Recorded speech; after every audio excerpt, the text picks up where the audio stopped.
Un día, en la escuela, a Andrea le entregan su ejercicio de español y ve que sacó una nota muy baja. Llega a la casa y le muestra la calificación a sus padres.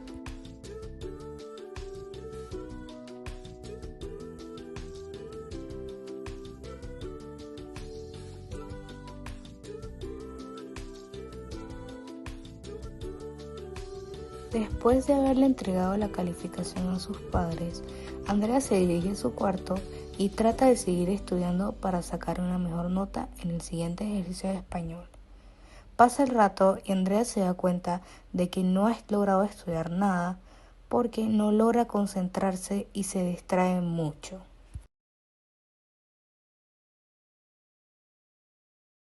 Los padres de Andrea se empiezan a preocupar al ver que su hija ha bajado sus calificaciones, ya no hayan qué hacer, así que recurren a ayuda profesional para poder solucionar este gran problema.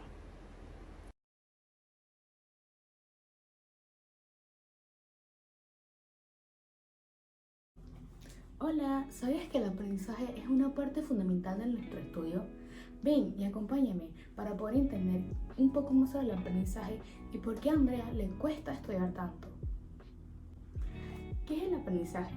El aprendizaje es un proceso por el cual nosotros podemos adquirir y modificar nuevas habilidades, destrezas, conocimientos, conductas y valores.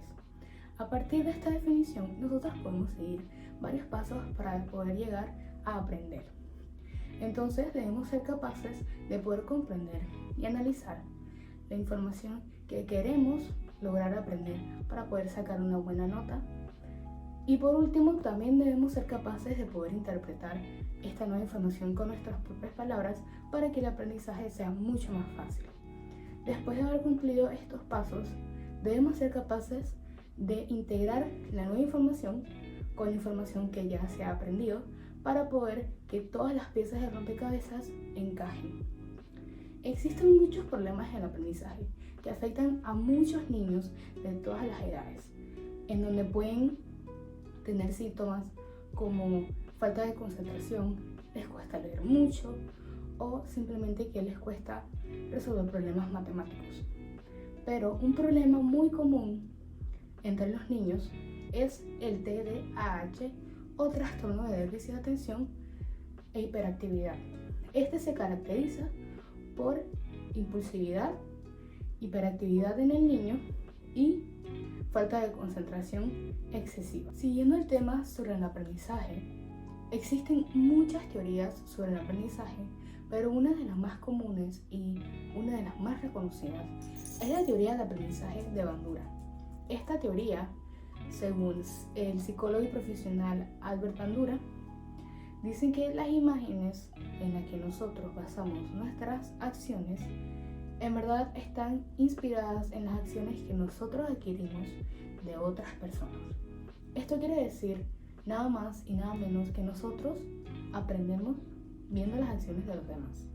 Un ejemplo de esta teoría es el fútbol, ya que incluso si el niño no sabe jugar este deporte, ya sabrá qué hacer con la pelota, ya que observó a los otros niños realizar la acción de patear la pelota. Esta teoría también se puede ver en animales, ya que los animales no nacen cazando, sino que la aprenden viendo a su mamá o aprendiendo de otros animales de su misma especie. Principios de la teoría del aprendizaje. Los principios de la teoría del aprendizaje no son nada específico ni concreto, sino que son más como técnicas que usa el docente en su día a día para facilitar los procesos de aprendizaje de sus alumnos. Uno de estos podría ser el principio de la realidad, en la que se estudia desde el punto de vista del estudiante, desde su realidad, sea política, social, religiosa. Una buena técnica para efectuar esto podría ser poner a debatir a los estudiantes, ya que así se pone en cuenta que no todos nosotros pensamos igual, No todos nosotros reaccionamos igual a las mismas cosas, no todos nosotros tenemos la misma realidad. Aparte de eso, esto facilita mucho el proceso de aprendizaje, ya que se hace mucho más didáctico el contenido y la información que el estudiante está recibiendo. Se hace mucho más interactivo y eso facilita mucho los procesos de aprendizaje, ya que hay emociones involucradas y las emociones son una parte importante del proceso de aprendizaje. Más adelante veremos por qué. También está el principio de satisfacción. Esto es una situación que se da, es bastante situacional. Esto sucede cuando un estudiante tiene motivaciones personales, más allá de la imposición del docente para estudiar.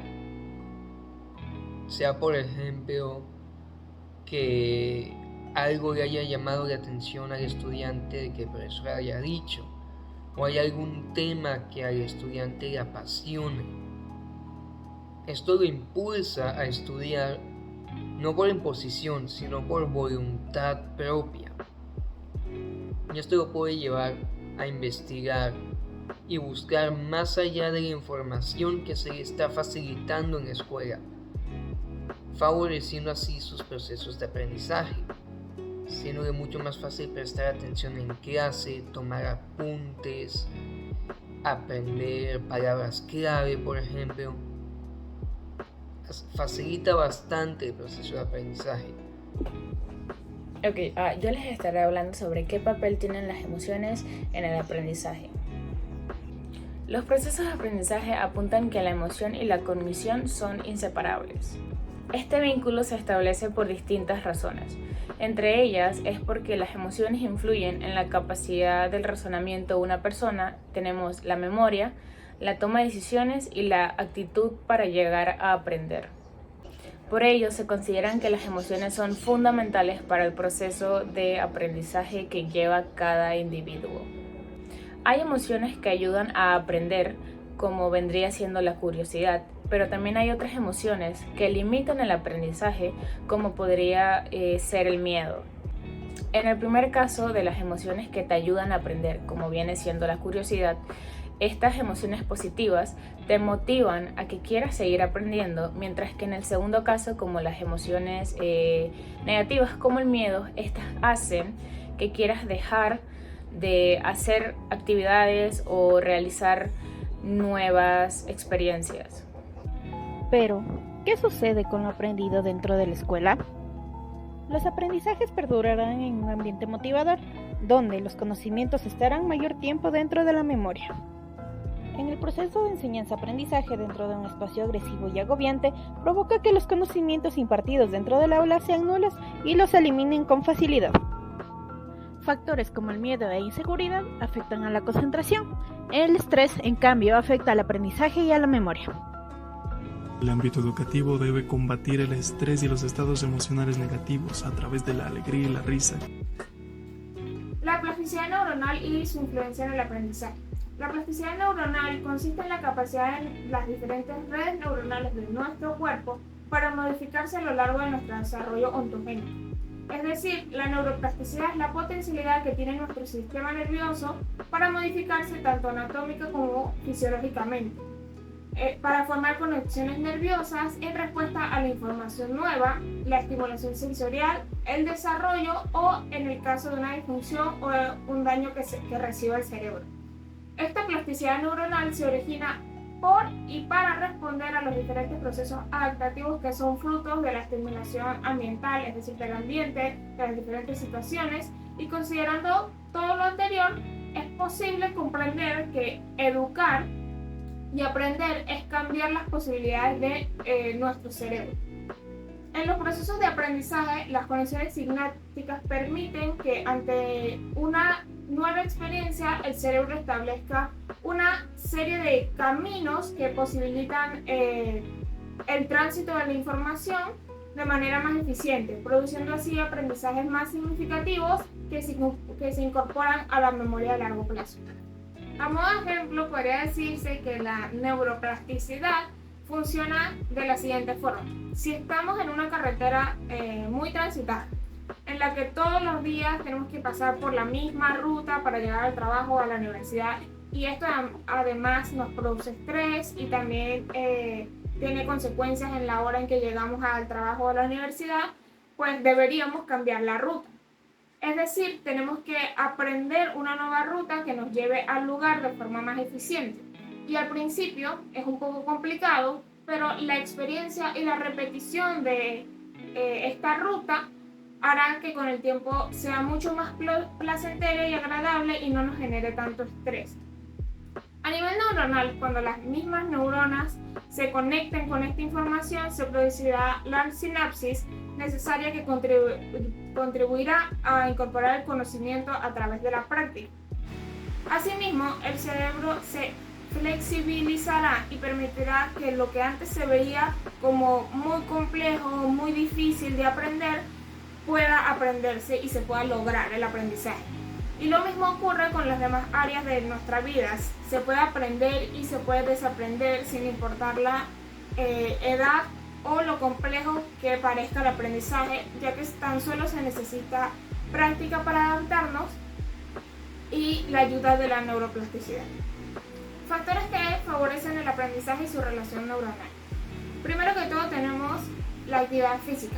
Es un tema de suma interés en el campo de la neuroeducación, ya que este mejora las funciones cognitivas y favorece una mejor autoestima y beneficia a las personas diagnosticadas con trastornos por déficit de atención con hiperactividad, las personas que tienen ansiedad o depresión.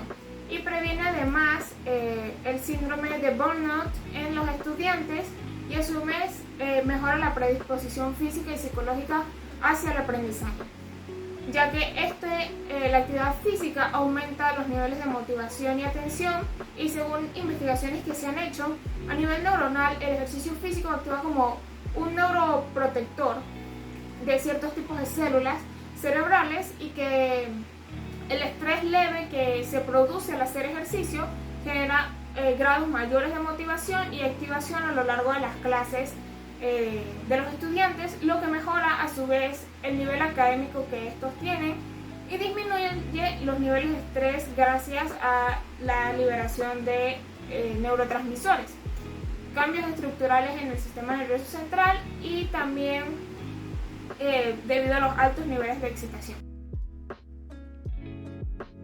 ¿Qué son las neuronas espejos?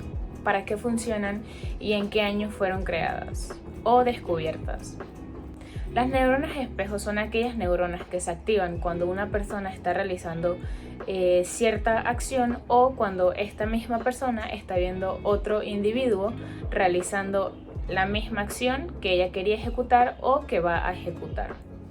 Es decir, estas son células que pueden activarse de distintas formas, en este caso dos formas, tanto actuando o observando a otro individuo actuar. La importancia de las neuronas espejo radica en el proceso de aprendizaje que tiene una persona a través de la imitación. Nos pasamos el día intentando entender el mundo, percibiendo las emociones de los demás y simulándolas en nuestro interior. Y es que las neuronas espejo no descansan, interpretan hasta los más insignificantes detalles musculares de las personas que nos rodean, de forma automática, informándonos de cómo se sienten a cada momento. Podríamos decir que nuestro cerebro es un radar andante especializado en detectar lo que le rodea. En realidad, le importa más lo que ocurre a tu alrededor que saber quién protagoniza cada acción. Tú, como individuo, le importas menos de lo que crees. Te lo mostraremos con un ejemplo. Es evidente que para ti es muy diferente chutar una pelota que ver chutar una pelota, o que escuchar chutar una pelota, o pronunciar la palabra chutar. Pues resulta que ante todas estas situaciones se activan las mismas neuronas espejo. Para ellas, la concepción clásica de que el mundo se divide en lo que hago yo y lo que hace el resto es insignificante. Las neuronas espejo fueron descubiertas en 1990 por un grupo de investigadores de la Universidad de Parma en Italia, quienes encontraron que ciertas neuronas de la región cerebral de los monos macacos se activaban en el momento en el que estos observaban a otros monos o personas moverse o realizar cierta acción. Lo que el mono ve, el mono lo hace. En la década de los 90, el neurofisiólogo Giacomo Rizzolatti y su equipo de investigadores de la Universidad de Parma, en Italia, lograron identificar lo que hoy en día se conoce como neuronas espejo. Esto debido a que implantaron electrodos en la corteza premotora de monos de cola de cerdos sureños. La área F5, o como ya le había mencionado, la corteza premotora, está compuesta de una gran parte de neuronas motoras, valga la redundancia, que están encargadas del movimiento. Durante la primera observación de una neurona espejo, en el laboratorio se encontraba el mono pacientemente esperando que le indicaran la siguiente tarea. En ese momento el investigador va y toma algo con la mano y resulta que el mono lo ve. En ese momento la computadora que estaba conectada a los electrodos que se le habían puesto en la corteza premotora se activa, o sea, indican que hay actividad cerebral. Entonces el observador se voltea y cuando va a ver, el mono no pareciera que tuviese la intención de ejecutar algún movimiento.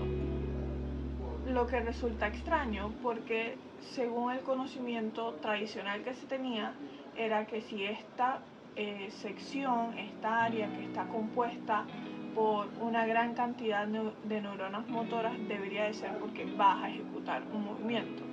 Resulta que no es necesariamente así. Esta área tiene un 80% de neuronas motoras, por lo que lo otro podríamos indicar que está más caracterizada por neuronas espejo.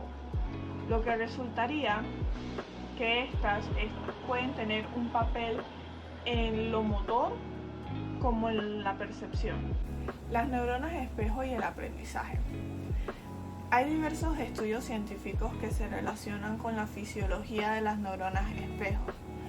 Entre esas destaca el aprendizaje de conducta, de comportamiento y sentimiento. En este último es principalmente la empatía, y es que los resultados de estos estudios han demostrado que estas neuronas espejo permiten que el cerebro sea capaz de reconocer, de identificar las emociones en el rostro de otra persona y da la posibilidad de imitar, integrando la percepción y la acción motora.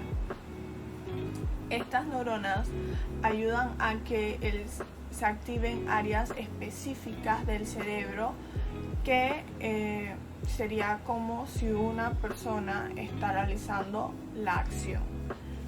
Por ejemplo, si yo veo a alguien correr, hay áreas específicas de mi cerebro por medio de las neuronas espejo que se van a activar. Aunque yo no esté realizando la función, se va a activar como si yo estuviera corriendo. Esta forma de aprendizaje por imitación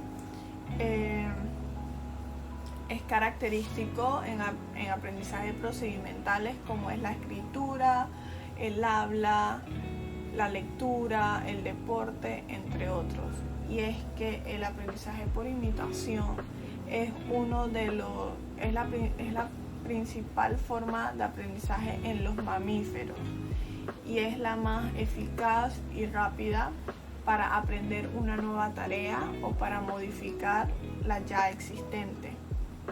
Un ejemplo de aprendizaje por imitación debido a neuronas espejo podría ser un estudiante de medicina con especialidad quirúrgica que en diversas ocasiones ha tenido que escuchar que observe la cirugía sin distraerse o que aunque no use las manos y esté operando, está aprendiendo.